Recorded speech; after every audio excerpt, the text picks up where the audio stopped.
Well, a large police presence in an Elk River neighborhood tonight after neighbors say police came knocking on their doors telling them to take cover.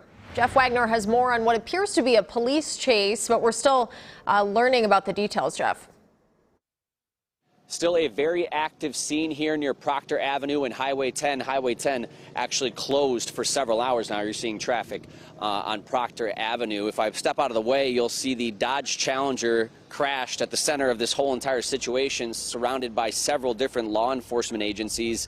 We're still awaiting official information on what happened to the driver, how this whole situation unfolded here in Elk River, and where it all began. Now, we do know from neighbors around here that police were chasing that Dodge Challenger on Highway 10, with some seeing the driver going east in the westbound lanes before crashing near this intersection. Neighbors described seeing officers with guns drawn swarming the area. Police then went house to house with a warning for homeowners. He came knocking on the door. We were out in the back porch, so I had to run back in. I mean, this guy was knocking hard. He's a cop, and he was wide-eyed. He had his gun across this way, semi-automatic. And he says, you guys are going to have to go downstairs in case some bullets are flying.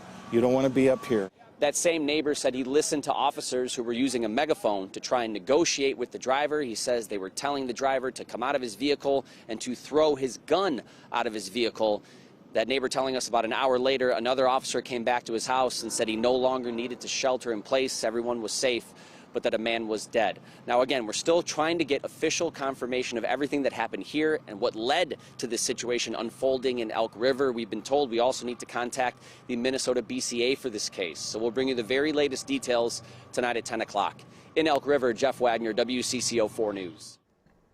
And as Jeff mentioned, we will bring you the latest on what's going on there tonight at 10. You can check WCCO.com throughout the day as well.